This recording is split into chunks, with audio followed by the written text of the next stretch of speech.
Okay, welcome back to MTG Arena here. We have next in line. I can't believe what we did. Is it last time? So IJKLMNO Orzhov? Yeah, it's going to be Orzhov. And the last we extracted Slaznia Simic. But let's put up some crack some packs open first. Folio of Fancies, not really something I'm looking forward to playing with. Great limited card though, great limited card. Oathsworn Knight, also something I'm not looking forward to playing with. So Is It League was the last one we played with, so we'll go ahead and delete that one. And the Orzhov Syndicate is the next. So, what's the mythic that we want in here? Oh shoot, there's no mythic. Oh wait, no, Seraph the Scales. That's the hallmark mythic for the Orzhov Guild. Orzhov Enforcer, I like this. I wish they had Tithe Take in here though. Oh. Okay, I think the Tithe Take is a bit more reminiscent of what Orzhov could be. You've got to pay the tithe, pay the tax, and it's also utility. Very good here. Cruel Celebrant from War of the Spark, being whenever another creature dies. Okay, so basically sacrificing creatures with the Priest of the Forgotten Gods, or sacrificing creatures to the Pitiless Pontiff. So this is just a powered down Orzhov whatever, the cleric basically. Basically it's exactly the same as this, except it doesn't cost 1 to pay, and then it just gains indestructible, not death touch. Brought Back is interesting as well. I really like this. I want to see this in play, but I think this will go up, if not like soon, but definitely later. Unlikely Aid, indestructible, that's really interesting.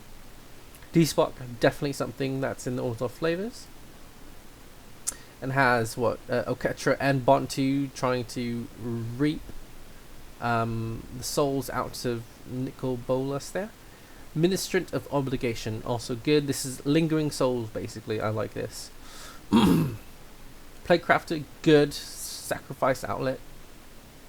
Mortify, also great. Inspiring Captain. When inspiring enters the battlefield, creatures can you'll get. Yes, that's good. Vindictive Vampire, another synergy that is sort of like Cruel Celebrant. Seraph the Scales, obviously the hallmark mythic. Teysa Karlov gets double the triggers of the death triggers, and it gains life with all the tokens. So if you're doing a token strategy, just playing this as your vigilance and lifelink is phenomenal. Kaya's Wrath, that's fine. Basilica Bell-Haunt, great card. Knight of Sorrows, not really a fan of, but I suppose it does great at blocking. It is a knight too. And then the Grasping Thrull, that's just fine. 5 mana, 3/3. If it was 4 mana, it'd be like Siege Rhino that flies, which I don't think they wanted to do, but it's also a common. And if they did it in 4 mana, it'd be an uncommon, I think. Consecrate and Consume. The Consume part is great. Being able to make them sacrifice that Beanstalk Giant. That 15/15 Beanstalk Giant. We gain 15 life. I think this could be a good card to look out for, to start using against, if you're doing black-white things. Really good against the Bant stuff, especially Hydroid Krasis as well. Revival Revenge, oof. And then Herald of the Sun, not really something we're looking for. I'm not a fan of this, not a fan of this at all. They could have another Basilica Bell-Haunt and I'd be totally fine with that, or even maybe that Flash one. Not this one, whatever. The one that flash in 5/4 flying creature, but that's a mythic, so obviously they don't want 2 mythics. So we'll go ahead and get started on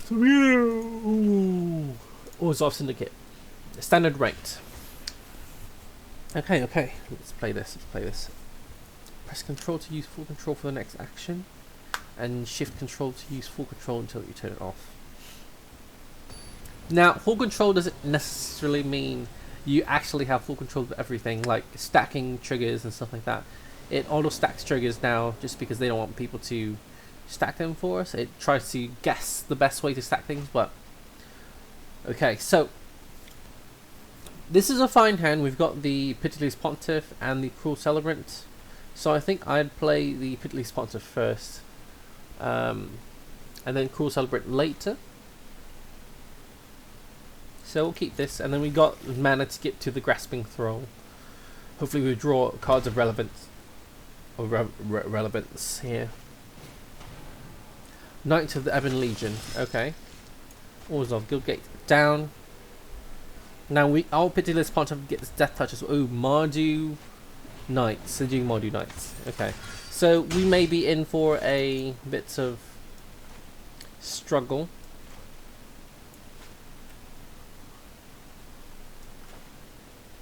So we may just play the Cruel Celebrant here. Block for a day.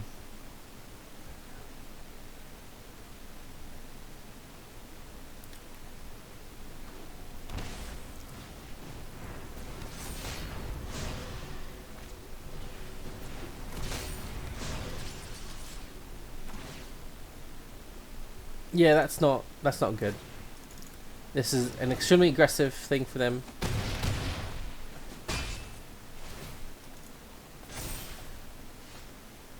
So we'll play the Pitiless Pontiff with this right here. So we can kill something at least and gain 1 life back.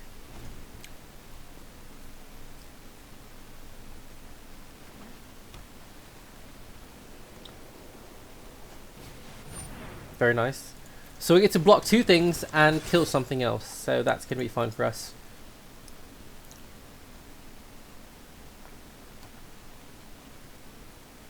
Smithson Swordmaster. That's a problem for us as well. They should be attacking with everything at this point.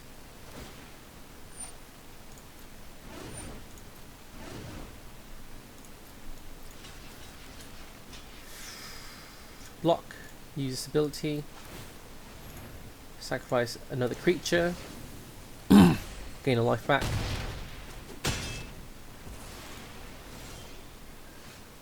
Kill that.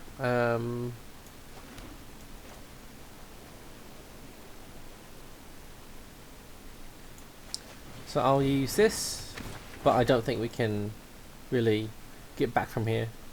So they can sacrifice the Acclaimed Contender. Like either any creature they sacrifice, they'll still allow them to win the game. If they choose to sacrifice the Inspiring Veteran, though, then we may have a chance. Be able to play this Grasping Thrull would be phenomenal.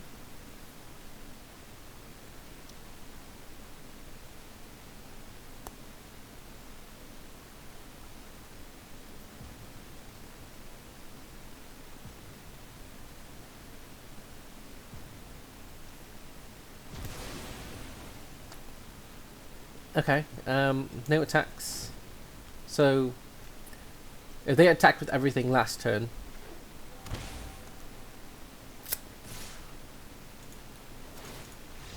yep.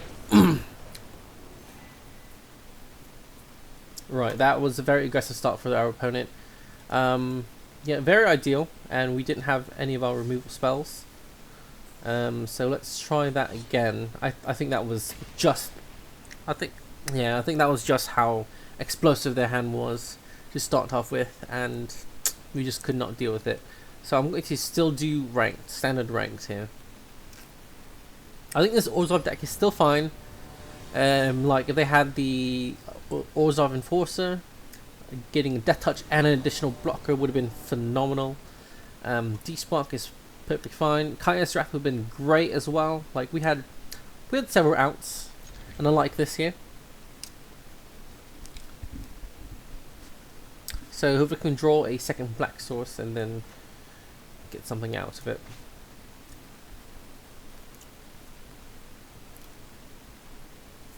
And we were on the draw. If we were on the play, it would have been different since we'd have gotten to play our 2-drop first. So Orzhov Guildgate. What makes them play Guildgates? If they're not playing... Ooh! Are they playing the Boris Legion? It has First Strike and Mentor, so that's going to be a problem for us. And that is an uncommon.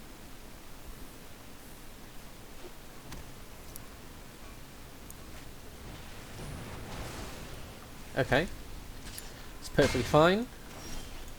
So I'm going to make them sacrifice that because I don't want them to first strike everything that we do. We do have the Kaya's Wrath to pull the plug on anything else. And if we want to play like Aurelia or True Fire Captain at this point,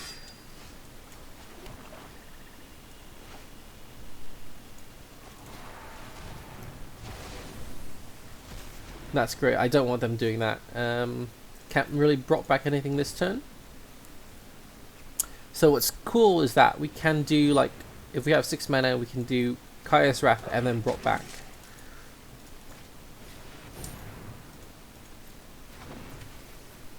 So I think I'm just going to have Kaya's Wrath this one because I cannot deal with that Goblin Banneret and I want my Teysa Karlov to live.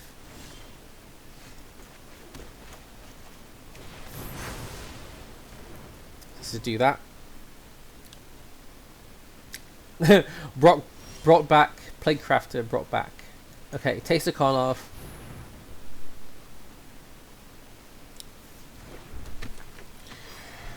What have they got for this? Nothing. Okay, good.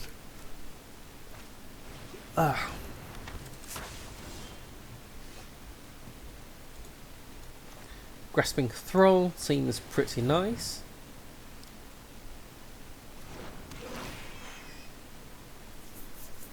What are they doing?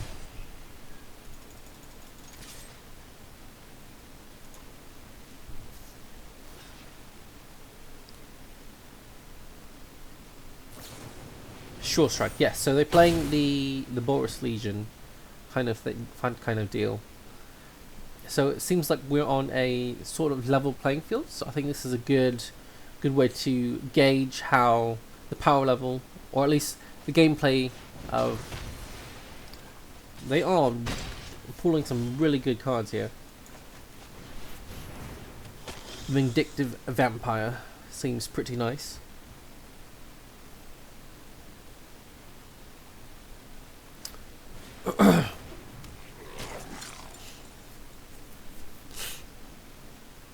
So what's funny is that I can do Plaguecrafter, sacrifice itself.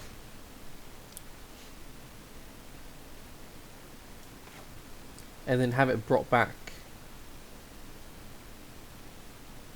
But I'll just do Plaguecrafter here. And then unlikely aid the Vindictive Vampire.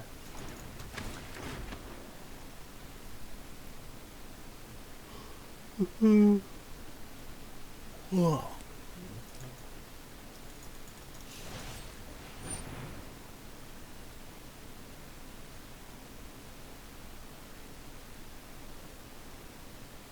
Okay, that means I'm doing brought back. So stop on this.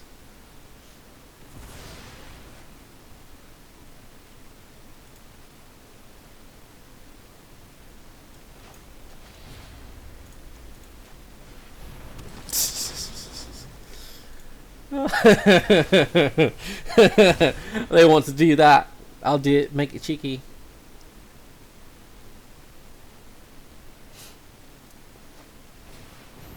Please do. Knights of Sorrows can block an additional creature.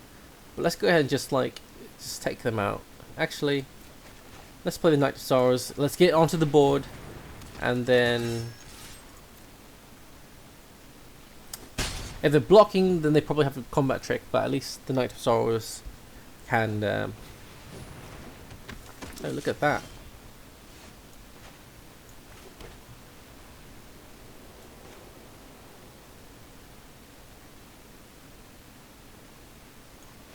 First strike. Okay, let's just do this. I'm getting 2 life back. They can't kill them with the Swiftblade Vindicator.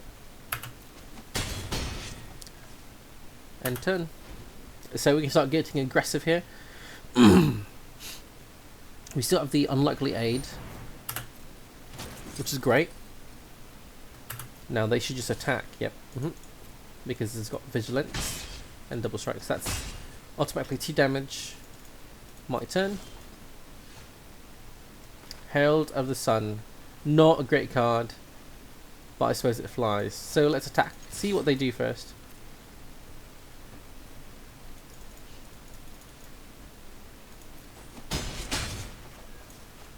And we'll just follow this up with the Herald of the Sun. So if they got a way to pump the Swiftblade Vindicator, then that would be troublesome. Good game. Good game! Look at that. Our opponent is also doing the same thing. Maybe they're not recording, but like at least playing the guild things. Alright, we've got one more game to do because we've got substantially smacked in the first game. The second game a bit more even. Maybe we can demolish our opponent in this third game, you know, just make it even.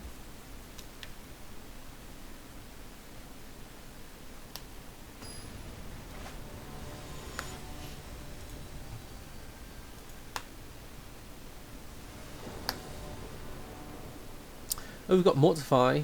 I think this is a keep since we've got Mortify. Now if we're playing, and we're going first as well. If we're playing against some sort of red, as this Chandra sleeves would represent. Oh no. Which is okay. John Sacrifice. I'm totally fine with that. Priest is good. If they want to kill the priest, I'm totally fine with that. I don't need priest. I'm not a big fan of it. It is great if you're able to, you know, sacrifice tons and tons of tokens.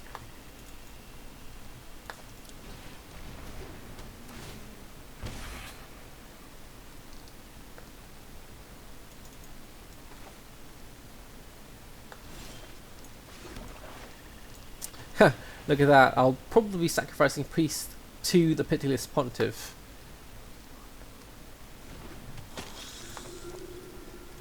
So no need for me to attack here. They'll just sacrifice his block, sacrifice it, and then, you know, do the whole trick again. I'd rather leave up a blocker.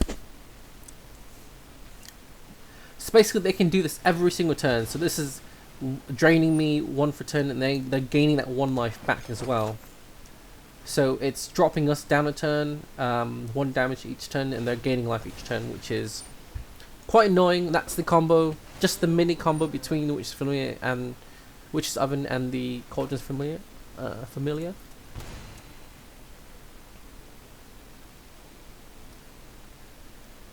What did they design this exactly to be like that? That's the question.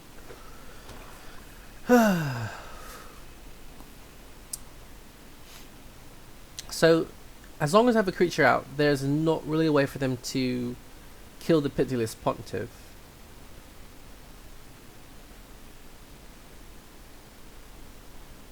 And with 1 oven out, they can only sacrifice 1 thing a turn. So this Mortify is only going to be good when they tap out their Witch's Oven. And I don't have any way to deal with the artifact, the Witch's Oven. Priest of the Forgotten Gods.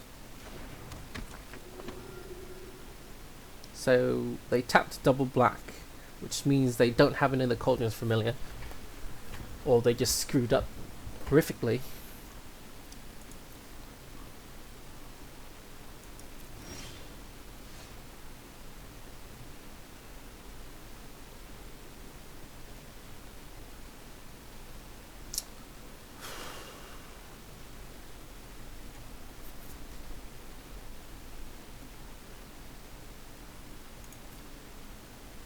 So if I do this, I'm just going to attack in. I'm just going to get aggressive.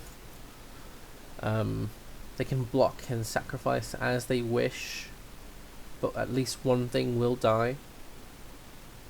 And if they want double rock in order to kill something, then they have to. Then they cannot sacrifice.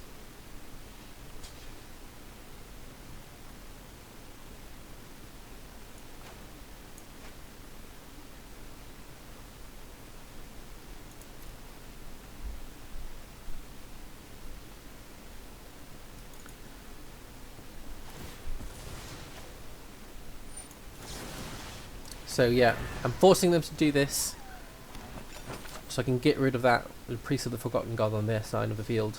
Because if they got two witches, two cats, and they can just do that, make me sacrifice something. Yep. So now my shields are down on the Pitiless Pontiff, but I've gotten rid of that Priest of the Forgotten Gods. So next turn, hopefully, I can just play the Cruel Celebrant. Do they get Vigilance? No, no. Or get a land, play the Consume.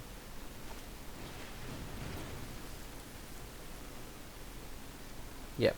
Okay. I'm curious as to why they were waiting till next turn to do that. So get this sacrifice the Pitiless Pontiff.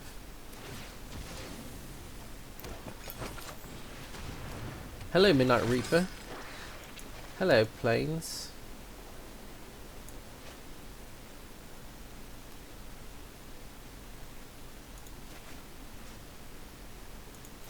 Okay, hold on.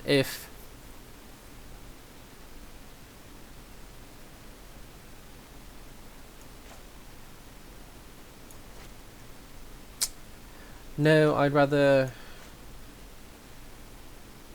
just get rid of the Midnight Reaper. That will just keep drawing them cards. Like I could have done the Consecrate, Consume, and attack, and like get rid of the Cauldron Familiar when they sacrifice the food as an ability.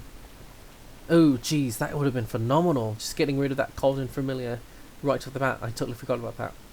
I was more focused on the Consume rather than the Consecrate part. So, should have consecrated things. That would have been phenomenal. Let them sack block things.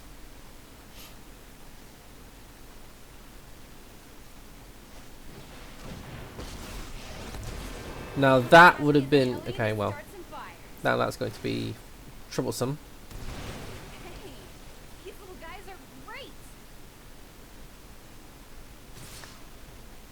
Yep, taking 3. So do they sacrifice the Elemental or the Familiar? That's the question. Okay, so now they can make me sacrifice my Priest.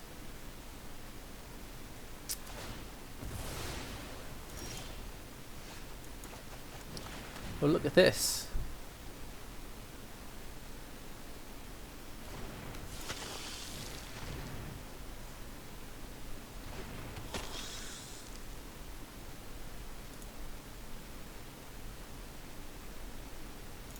So I'm not going to use his ability since I'll be draining them anyways. End turn. So, yep, anytime one of my creatures dies, I get to drain you. So this is going to be very attrition-y. So I'm playing against it like basically tier 1 deck.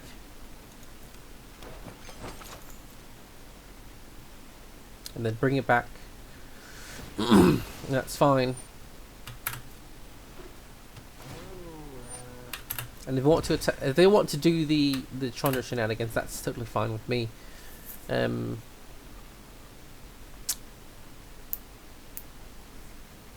priest is more of a liability than it is anything. It's just a creature.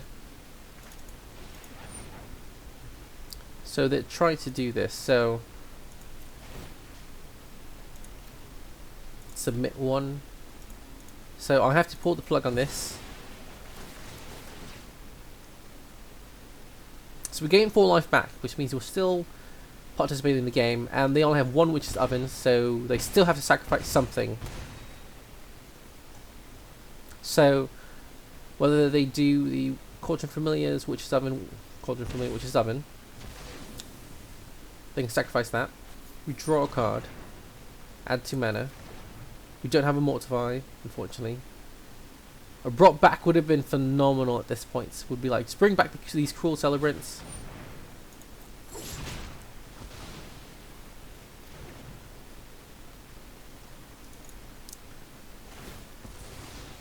Sure. But now they're 1 food down.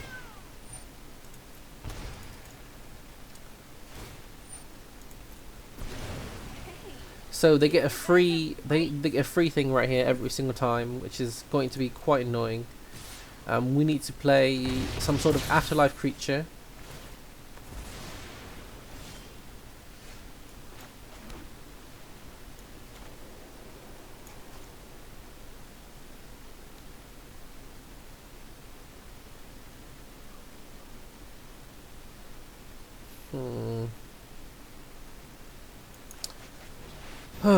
This is quite annoying. The priest plus Chandra is probably the most annoying combination ever. So they've got the Witch's Oven and the Familiar, and they've got the priest and Chandra, and I cannot deal with any of them right now.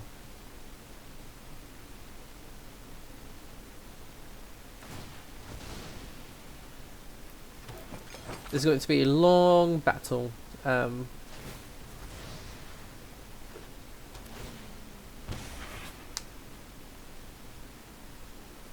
But they've got the advantage here, and they've got a second Familiar. So you're going to need to sacrifice both of them, but they won't get food if they do that. So it's just the two elementals that are being created off the Chandra is going to be quite annoying. Okay, that makes no sense to me. That makes absolutely no sense to me. Absolutely no sense. They just attack and then sacrifice. They may...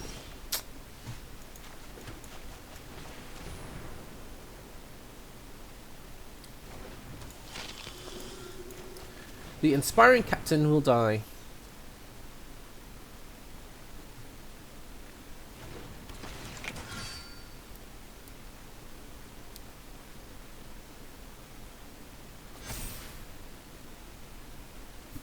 Like, they could have kept the Engrass Rampage for a Planeswalker, an artifact of some sorts.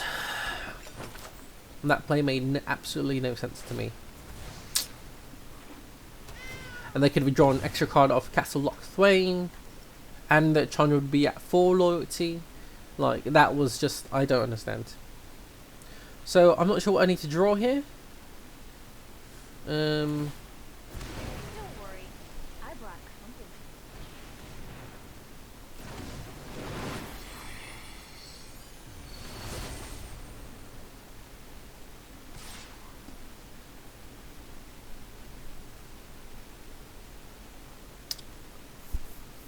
Okay. Please choose all 3 modes. Well, don't discard. Don't do the discard mode. Well, actually, all 3 modes. Yeah, choose all 3 modes.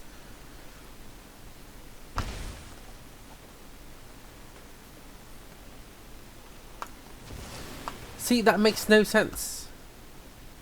They want to sacrifice to get rid of my Pontiff. They sacrifice a permanent.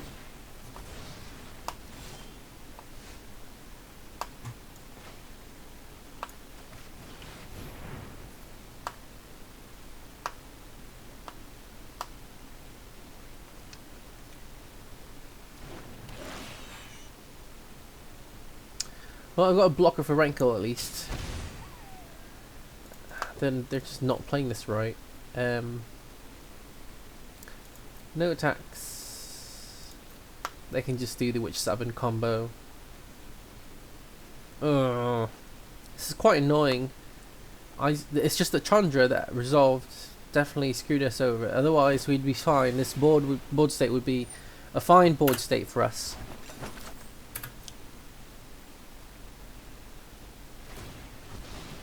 But this is just straight Rakdos sacrifice. So their reach, they're supposed to go off a lot quicker than us. It's not working. So if they want to have Priest in the sacrifice deck, then they have to play Chandra. That is the combo that wins them the game. Like, these 2 cards will just win.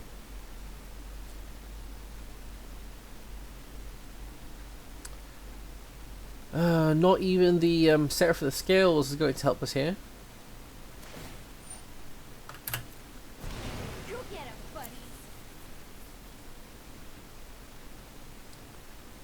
See, like, what are they doing?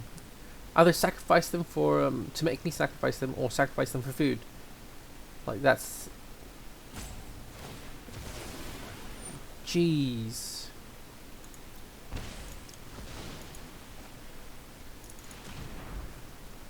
Finally, they see it.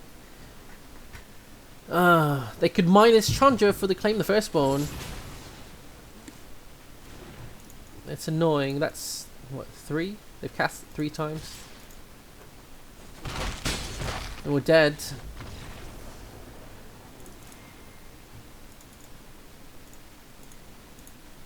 Constructed rank. That's fine. We want to keep our ranks low until one more in normal play, because that was just, our opponent was playing frustratingly bad, and also they just happened to draw all their combo pieces, the 2 combos that are in it.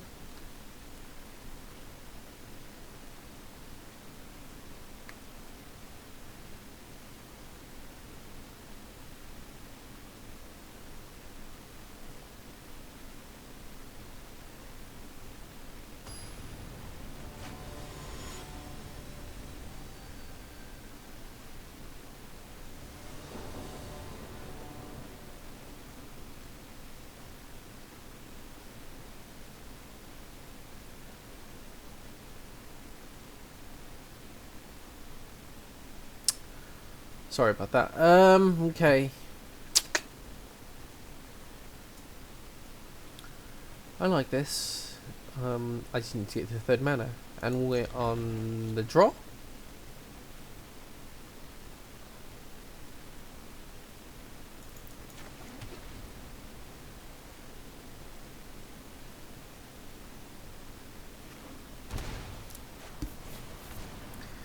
Okay. Salt-type elementals. Is Yarok coming back?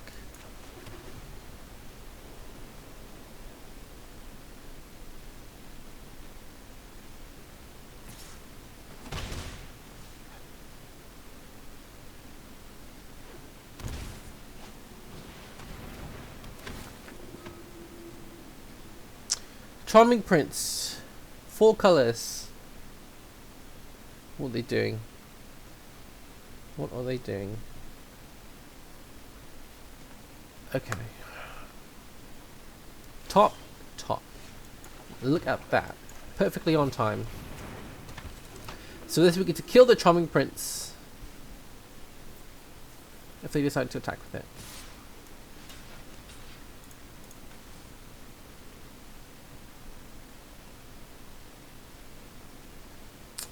Do we chance on drawing a land?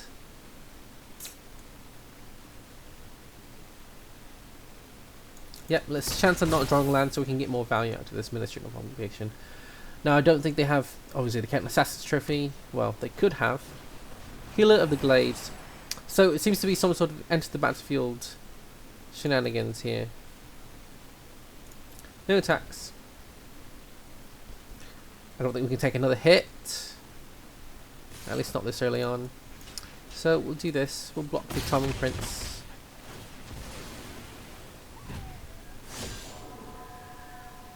We would have liked to just get 1 more mana and play Teysa Karlov.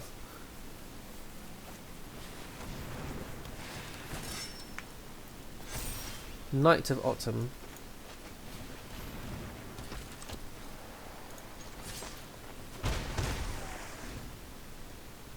We just value town. If I had Hushbringer, I could just shut them down. If I had Teysa Karlov out, I would definitely shut them down.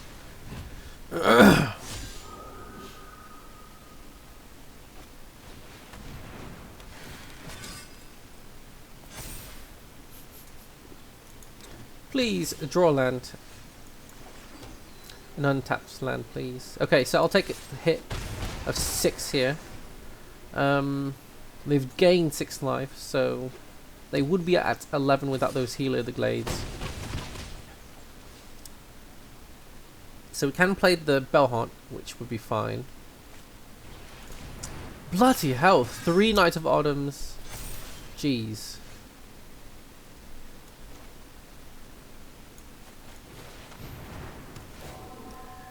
So I can kill one of them. So I'm not going to attack, I'm going to choose to kill one of the healer of the glades.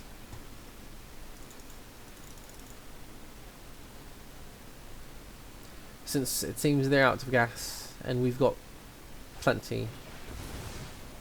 Okay. Neoform. Will pill the loss to draw 2 cards.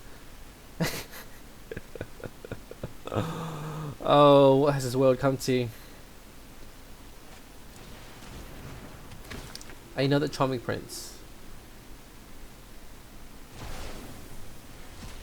To draw another card. I mean, that's fine.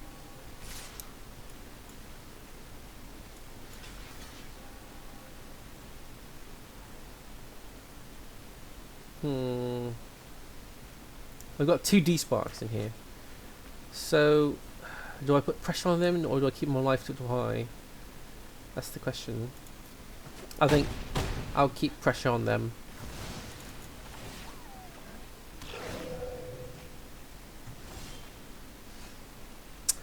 There is a Ministrant of Obligation for us.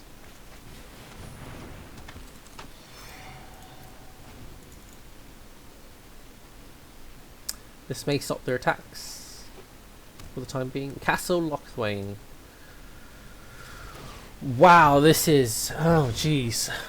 This is basically Bant Splash the Black for the Castle Lochthwain. I'm sure you want to do that. Thank you. Oh, I totally forgot they got Vigilance and Lifelink. Okay, so let's do...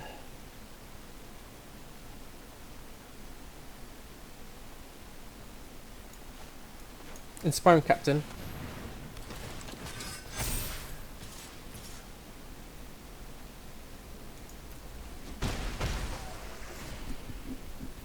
So I've got the block for the Knight of Autumn. It is a knight as well. So, okay, here comes Value Town with the Risen Reef. So, if they've got nothing with CMC 4 or greater, I'm going to be very, very saddened by this. I should be at 3 life because I totally forgot that they've had Vigilance off Teysa Karlov. Now, do you want to attack? I would love for you to attack, please.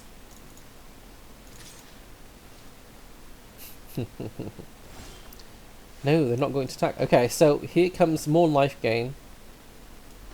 Double death triggers as well.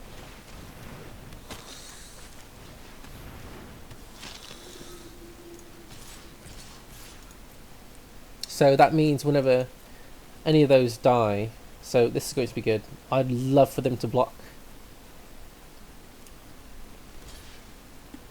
So I'm totally fine with this. Yeah, I'll kill the Charming Prince first.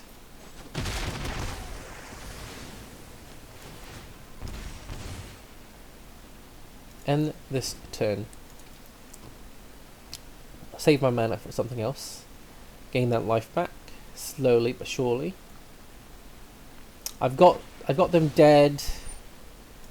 I think I've got them dead. Yeah, I have them dead on board. Or next turn.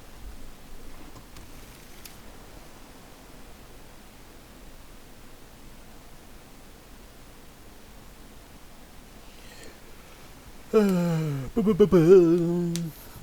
need to gain some life. Now they wish that Knight of Autumn had gained them a bit of life back. Okay. Oh, well. So, okay, I see. It's basically Value Town, Command the Dreadhorde.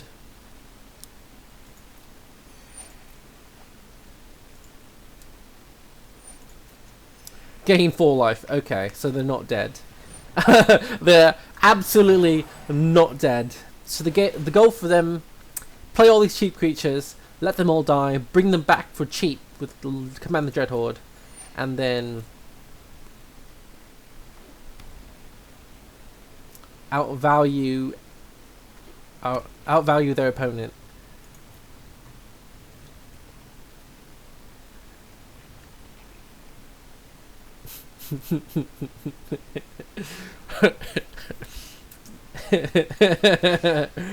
Oh, that's funny.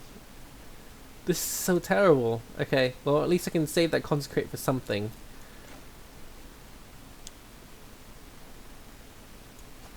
So drain them, get maximum value out of this.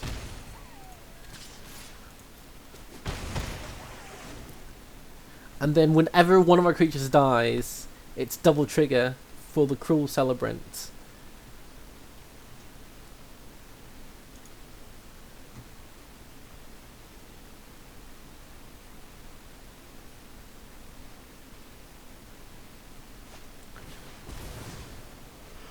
Of course, Neoform to get a. They are trying to soak all the value out of this as much as possible. They've drawn over half the deck. We've barely gone to a quarter of hours. There we go. There's a Yarok. But is it too late? I can just consume it. Revealed cards, sure. Revealed cards, sure. Let's see what they've drawn. Prison Realm. What do they Prison Realm? Cruel Celebrant, okay. Or Teysa. Oh shoot!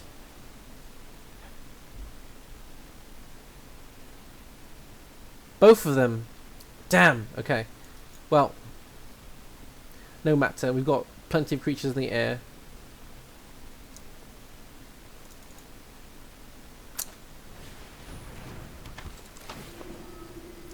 Gain 6. Now that now that they have Yarok on the battlefield, that's definitely good for them. If only I had just done the Ministrant of Obligation and then I could just hold up Despark or consume Consecrate.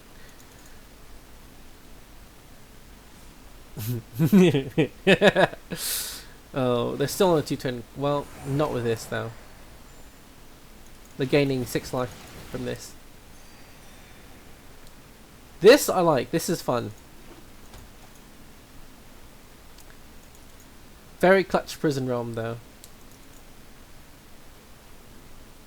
They don't have a way to make them sacrifice the Mortify. If I can get Mortify back, I think that can save me. So 1, 2, 3 Charming Princes already. I feel they do have a 4th one.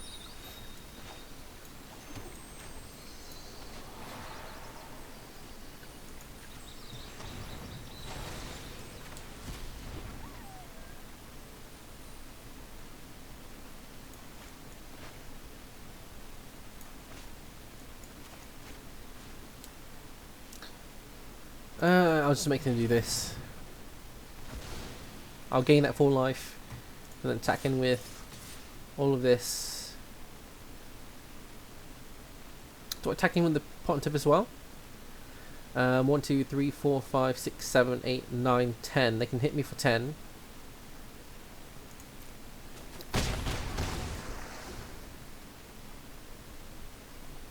I just need to draw a Mortify off of this, and I think we'll be in fantastic shape.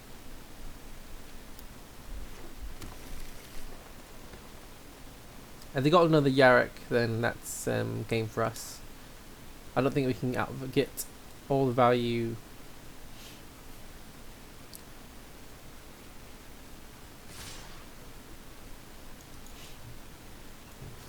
I feel like I did block this Risen Reef, prevent that card advantage from churning. I could have killed the Healer's Glade just so they can't, you know, gain more life.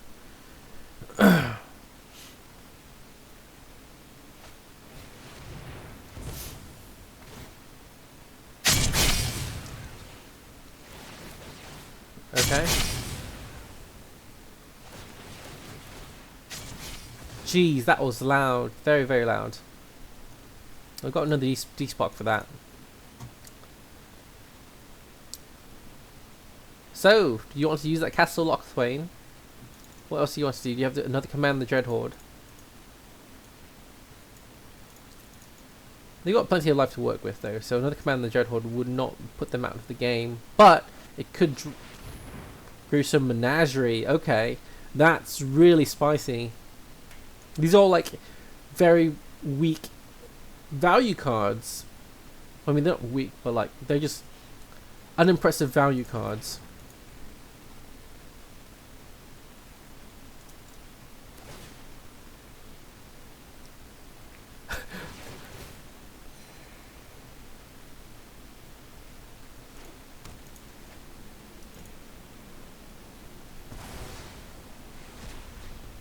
Yes, yes.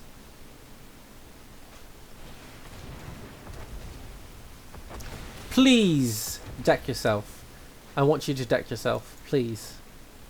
If I can just draw Mortify right now, I could still win this game.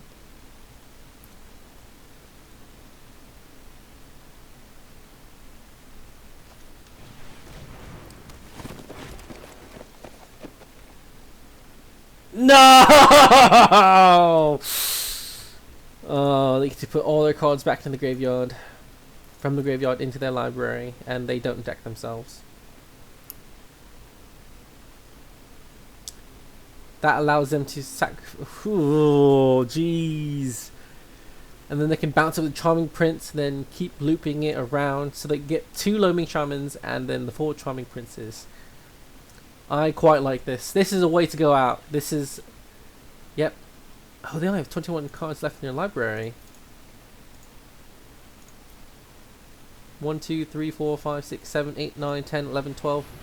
Damn it! 1, 2, 3, 4, 5, 6, 9, 12, 13, 14, 15, 16, 17, 18, 19. We've got 19 lands out. 20, 21, 22. I've exiled Yarok though, so they can't get that back. So we'll despark the...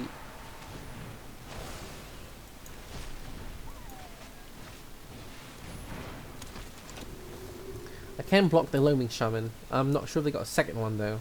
That would enable their loop effect. But feel free, if you want to draw all the cards in your library, I'm going to block the Loaming Shaman. Do I block the Loaming Shaman? Can they neoform it? Yeah, they're neoforming it. For an elite guild mage. Okay.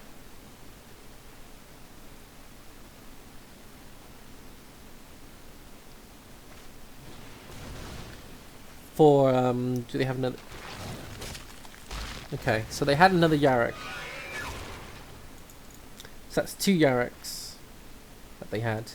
So, can they play their entire deck and then lose from decking? So that's 19, 20, 23 lands so far.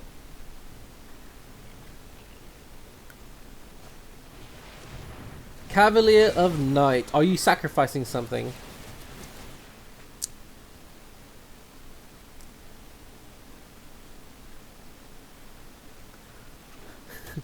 I'm going to see if they just lose to decking themselves. So 1, 2, 3, 4, 5, 6, 7, 8, 9, 10, 11, 12, 13, 14, 15, 16, 17, 18, 19, 20, 21, 22, 23, 24, 25.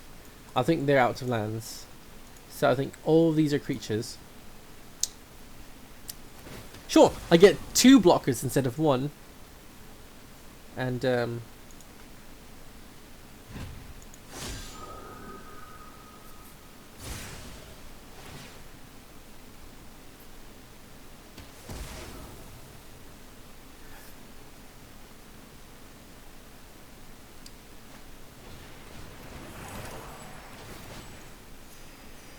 sure, that's fine.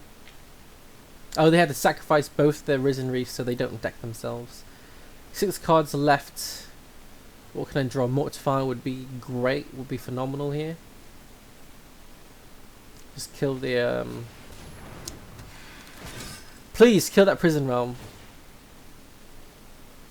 Gain 4 life. Or looking to command the Dread Horde. Everything back from the 1, 2, 3, 4, 5, 6. They have enough for command the Dread Horde. Do they want to do it though? They shuffled it. They shuffled it back in, so it's in their hand presumably.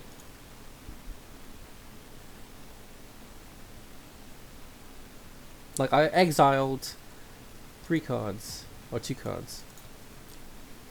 I don't have another Despark. I've got both Mortifies that I can draw into.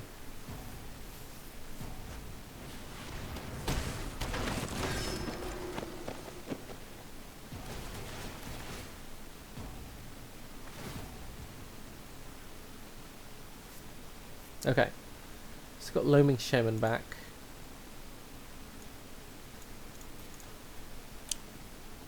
I want to see this. I want to see this through. This is really interesting. It's like, what are you playing? Just dirtly creatures. It's like, okay.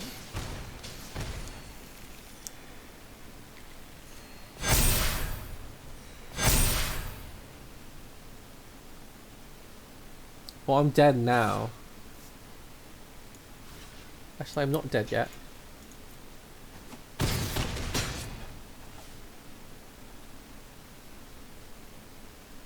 That hurts. Hurts my ears.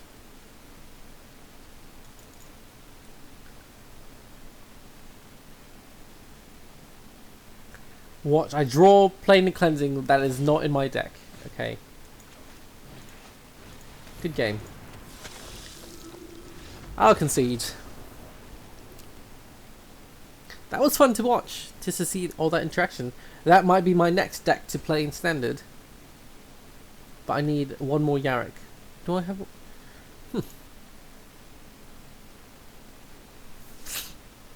Okay. Thanks so much for watching. Oh, we've got to open some packs. Yes, yes. Stone Coil Serpent. Perfect. I like that.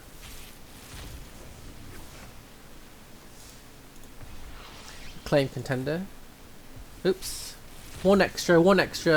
It went extra long, so it's perfectly fine. Okay, Castle Ventress. Well, thanks so much for watching, and have a great day. Bye-bye.